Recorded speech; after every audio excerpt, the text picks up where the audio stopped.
श्री गुरुदेव दत्त। जितने भी मोदी जी के प्रेमी हैं उनको पसंद करने वाले, उनके बहुत मैसेज आते हैं व्हाट्सएप पे रिगार्डिंग वो पोस्ट भी मोकलते रहते हैं।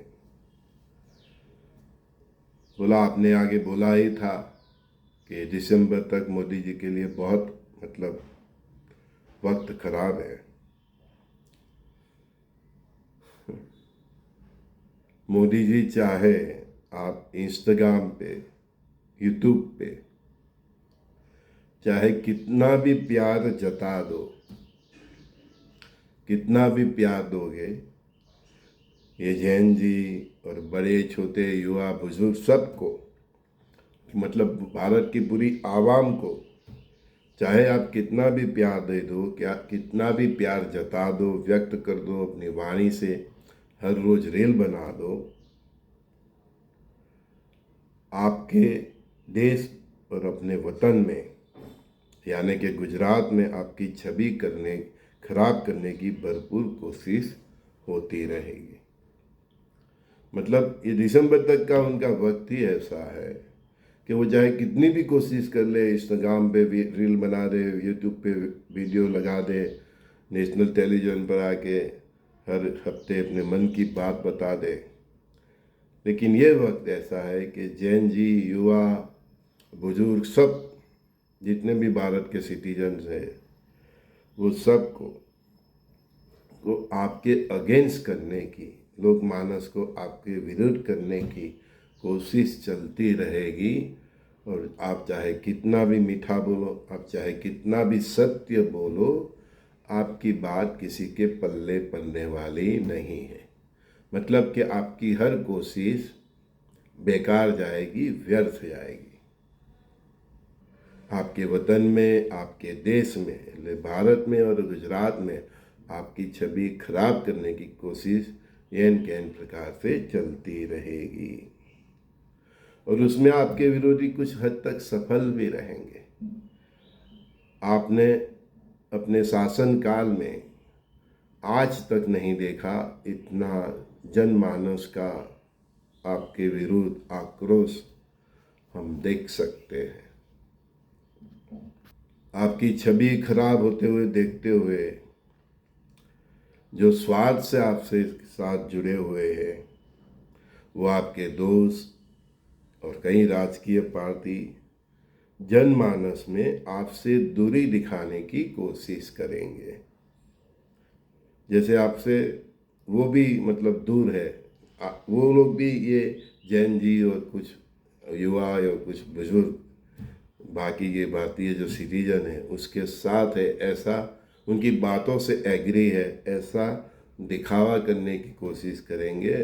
और कोई आपके दोस्त और आपकी पार्टी में से कई पार्टियां आपसे दूर होने की भी कोशिश करेंगे। आपको जो भी सरकार बनाने में जो सपोर्ट मिला है, उनसे वो सपोर्ट हटाने के बारे में भी कुछ पार्टियां सोच सकती है। और आपकी यही गलती है कि आप अपने जीवन में अच्छे दोस्त ढूंढ नहीं पाए। जिसको भी आप अच्छे समझते हो, आपके अपने समझते हो, आपके कभी होने वाले नहीं हैं। आपके साथ कहीं दोस्ती से, कहीं ज्ञानी है, आपको किसी ने बताया नहीं बताया वो तो आप जाने, लेकिन आपके जीवन में आपका कोई भी दोस्त आपका होने वाला नहीं है। कुछ गिनती कर लो, उनके सिवा बाकी के स्वर आपसे स्वार्थ से जुड़े हुए। तो दोस्ती के दाव में, दोस्ती के माहौल में बहुत कुछ करने की कोशिश मत कीजिए, कुछ अपने आप से भी कीजिए। अभी समय आपकी फेवर में 20% भी नहीं है और आपके ऊपर परमात्मा की कृपा है। और वो कृपा आप पे 100% अगर बनी रहती है तो ये दिसंबर आप निकाल जाएंगे। ये दिसंबर तक आपको अपनी सत्ता, अपना जो भी आज तक जो वर्सेस आपने 2-3 साल पहले तक जो भी पाया पूरे भारत में, पूरे विश्व में वो आप बरकरार रखने के लिए सफल होंगे अगर परमात्मा की 100% आपके ऊपर कृपा रही तो। अदरवाइज ये कालखंड, ये समय आपकी फेवर में 20% भी नहीं है। जब आप ये लास्ट इलेक्शन हारते हारते बच गए थे, उस समय से भी कठिन समय आपका ये दिसंबर तक है। उस समय भी परमात्मा की कृपा से आपका डाउनफॉल होता होता आप बच गए। परमात्मा ने बीच में ही आपको झेल लिया, अदरवाइज उस टाइम ही आप गिर जाते। मैंने अपने फेसबुक पोस्ट में लिखा था, उसने व्हाट्सएप पोस्ट में, कि चाहे कोशिश कितनी भी कोशिश कर लो, आप 400 पार नहीं जाओगे। मैं उस समय भी देख रहा था कि आप सरकार बचा लो तो मैं मानूंगा कि आपके ऊपर भगवत की कृपा है, और वही समय अभी दिसंबर तक बना हुआ है। हाँ, आप सबने दिसंबर निकाल दिया था, आप शहंशाहों के शहंशाह कहलाएंगे। 2027 सराउंडिंग आपका प्रलय का ही प्रचंड रूप जिसके लिए आप जाने जाते हो दिखे जाएंगे। लेकिन आपको एक बात समझनी पड़ेगी कि अच्छे से साथ अच्छा और बुरे के साथ बुरे तरीके से आपको पेश आना पड़ेगा। जो योगी जी का मॉडल है वो आपको अपनाना ही पड़ेगा। आज तक आप अपने स्वभाव से विपरीत जिए हैं, बहुत अच्छे बने रहने की कोशिश की है, लेकिन आपको अपने मूलभूत स्वभाव को फिर से प्रकट करना पड़ेगा। तो मैं लिख रहा हूँ कि 2027 अगर आपने ये दिसंबर निकाल दिया तो आप शहंशाहों के शहंशाह बनेंगे, और आपके प्रचंड स्वरूप को योगी जी, अमित शाह जी सब सपोर्ट भी करेंगे। लेकिन आपको जनमानस में अपना आपकी जो छवि है उसको बिगाड़ने की जो कोशिश है, उसमें बहुत हद तक आपके विरोधी ये दिसंबर तक सफल रहेंगे। आपको ये समझना चाहिए कि आपके ही एक विरोधी ने एक स्टेटमेंट दिया था कि ये सरकार 6 महीना भी नहीं चलेंगी, मोदी जी 6 महीने से ज़्यादा प्राइम मिनिस्टर नहीं रहेंगे। उसके बाद ही ये पेपर लीक और ये सब बहुत उछला। तो ये पेपर लीक जो हुआ है उसके पीछे भी कोई पॉलिटिकल साजिश तो नहीं है, उसकी आपको गहरी तपास करनी पड़ेगी। अदरवाइज आपके ऊपर लाछन आए, आपके ऊपर आपसे जैन जी आपसे विरोधी हो जाए, आप जो प्रजा के दिल में राजा थे वो प्रजा आपके विरोध हो जाए, ऐसी कई योजनाएं दिसंबर तक चलती रहेगी, जिससे जनमानस में, युवाओं में आपकी छवि खराब हो जाए।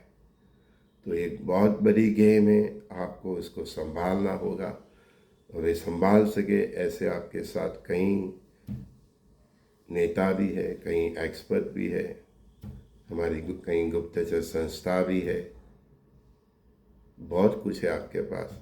आपको इनका यूज़ करके आपके विरुद्ध हो रहे ये षड्यंत्र को पर्दाफाश करना पड़ेगा, नहीं तो ये लोग दिसंबर तक आपकी छवि ये जैन जी में, युवाओं में, बुजुर्गों में, सब में खराब करने की भरपूर कोशिश करेंगे, आपकी सरकार गिरा देने की भरपूर कोशिश करेंगे। आप बहुत अच्छे हैं होंगे, लेकिन आपको अपनी पार्टी में बहुत कुछ सुधार करने की ज़रूरत है। भ्रष्टाचार आपकी पार्टी में भी है, सब पार्टी में है। तो आपकी नीचे की जो लाइन है उसमें बहुत कुछ सुधार करने की कोशिश करनी पड़ेगी, और बॉटम लेवल से आपको सुधार करने की कोशिश करनी पड़ेगी, नहीं तो फिर आगे आपका रास्ता कठिन हो सकता है। आप आज तक यंगस्टर्स में ये जैन जी में बहुत प्रिय थे, लोकप्रिय थे, उसमें अप्रिय करने की ये जो साजिश है उसको आपको समझना पड़ेगा। बहुत कुछ सुधार करने की ज़रूरत है। कब तक भगवान राम के नाम के पत्थर तरते रहेंगे? कब तक भगवान राम के नाम के पत्थर तरते रहेंगे? ये समय नवयुग का है, प्रलयकारी है, पाप पापी और पाप का स्रोत खत्म करने का है। तो आपको स्वयं अपनी पार्टी से ये सब बढ़िया निकालनी पड़ेगी, एक्शन लेनी पड़ेगी। स्वच्छ स्वच्छ योगी जी जैसे स्वच्छ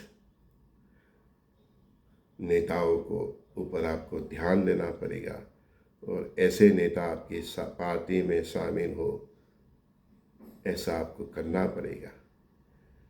आपकी जो नीति है कि जहाँ पे जो लोकप्रिय है वो बीजेपी से जीतता रहा है, लेकिन उसका कैरेक्टर भी देखना पड़ेगा।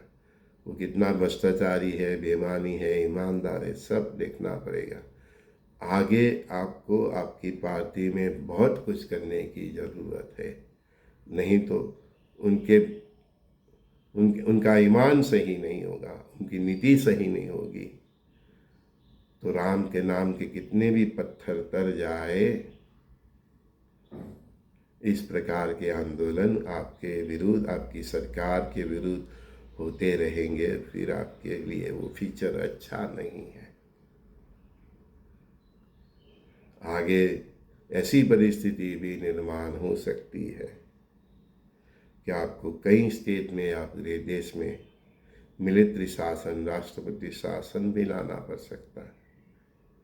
वो परिस्थिति तक न पहुँचे, इसलिए आपको अपने आप में, आपकी पार्टियों में बहुत सुधार करने की ज़रूरत है और विरोधियों के षड्यंत्र को भी समझने की ज़रूरत है।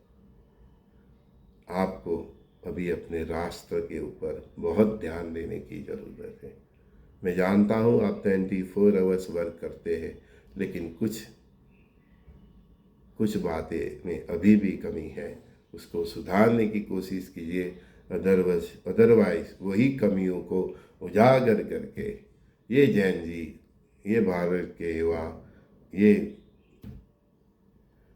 वयस्क सिटीजन, सब सीनियर मतलब सभी भारतीय सिटीजन को आपके विरुद्ध करने की कोशिश चलती रहेगी और इसके कारण देश के अंदर भयावह तूफान होगा, सिविल वॉर होगा, कौमी रंगखान होगा, जात पात में लड़ाई होगी, बहुत कुछ होने जा रहा है। बॉर्डर पे वॉर, तो आपको अभी सभी तरह से सज्ज रहना पड़ेगा। ये माहौल, ये काल चक्र आपने अच्छी तरह से निकाल दिया। जैसे आप पहले संभालते थे ऐसे, तो आप शहंशाहों के शहंशाह की तरह भारत के इतिहास में जाने जाओगे। संजय दस्ती का आपको सभी को बहुत बहुत प्यार। Modi ji, be careful until दिसंबर 2026। उसके बाद तो आपके हाथ में बहुत कुछ है और आप इतिहास लिख सकते हैं। परमात्मा आपका कल्याण करे, परमात्मा सर्व भारतीयों का कल्याण करे, आगे आने वाले तूफान के लिए भारतीयों को सज्ज करे। हम बहुत कुछ, सिविल वॉर, जात पात का वॉर, कौमी रंगखाने, भयंकर अंधाधुंधी और बॉर्डर पे वॉर, ये सब देखने जा रहे हैं। ये सब निकालने के बाद ही तो हम पूरा विश्व के शहंशाह बनेंगे। तो ये कठिन परीक्षा का टाइम है, जो भी राजकीय पार्टी है उसके लिए भी है, चाहे किसी भी स्टेट में किसी भी पार्टी की सरकार हो। अभी आगे समय ही ऐसा आने वाला है, एक बात मान लीजिए, अभी आगे समय ही ऐसा आने वाला है कि हर पॉलिटिशियन ये सोचेगा कि मैंने इलेक्शन जीता ही क्यों, इससे अच्छा मैं हार जाता। इतनी कठिन परीक्षा हर पॉलिटिशियन, चाहे वो किसी भी पार्टी का हो, उसकी होने वाली है। और वो परीक्षा में अगर वो फेल हो गया तो पब्लिक उनको रोड पे जाके मारेगी, घर से घसीट के मारेगी। इतना प्रचंड प्रजा का भी प्रलय होने वाला है। आपको भी प्रजा की परीक्षा में, अग्नि परीक्षा में सभी नेताओं को, अभी ये जंतर मंतर में हुआ और एक नेता ने रिजाइन दे दिया, इससे आप खुश मत हो जाओ। देश के सभी राज्यों में सभी पार्टियों के नेताओं की अभी एग्ज़ाम है और मेरे शब्द सुन लो, वो ऐसा सोचेंगे कि मैं इससे अच्छा इलेक्शन हार जाता, मेरी सरकार ही नहीं बनती। ऐसी परीक्षा अभी आगे 3-4 साल होनी है पूरे भारत की। जो जीता उसके लिए अभी कांतों का सिरताज होगा। वो सोचेगा पॉलिटिक्स को बाय बाय कर लो, क्योंकि तब जो सच्चा राष्ट्र प्रेमी होगा, जो सच्चा राष्ट्र का सेवक होगा, वो ही ये संभाल पाएगा। बाकी जिसने सत्ता के लिए गद्दी ली है, सत्ता के लिए इलेक्शन में आया है, जीता है कैसे भी करके, उन सब के लिए चाहे किसी भी पार्टी का हो, बहुत अग्नि परीक्षा है। अग्निपथ अग्निपथ अग्निपथ। वो यही सोचेगा, अगर वो सही तरह के काम नहीं कर पाए, अगर उसमें ईमान नहीं होगा, सत्य नहीं होगा, सच्चाई नहीं होगी, तो वो यही सोचेगा, काश मैं ये इलेक्शन हार ही जाता, काश मेरी सरकार बनती ही नहीं। संजय दस्ती का सभी दोस्तों को बहुत बहुत प्यार। एक रहो, नेक रहो, सबके दिलों में रहो। अभी आपको सभी को बांटने की प्रोसेस शुरू हो गई। धर्म धर्म में बांटेंगे, कास्ट में बांटेंगे, एजुकेशन में बांटेंगे, भाषाओं से बांटेंगे, स्टेट से द्वारा बांटेंगे, है ना। अरे भैया, राम कृष्ण शंकर हनुमान में भी बांटेंगे। बहुत कुछ करने की कोशिश करेंगे। इसलिए मैं हर दिन बोलता हूँ, एक रहो, नेक रहो, सबके दिलों में हो। कुछ भी हो जाए, अपने राष्ट्र के लिए वफादार रहिएगा। इतिहास में आपकी नोंद होगी। कल की रुद्र भगवान के आपको आशीर्वाद मिलेंगे। श्री गुरुदेव दत्त।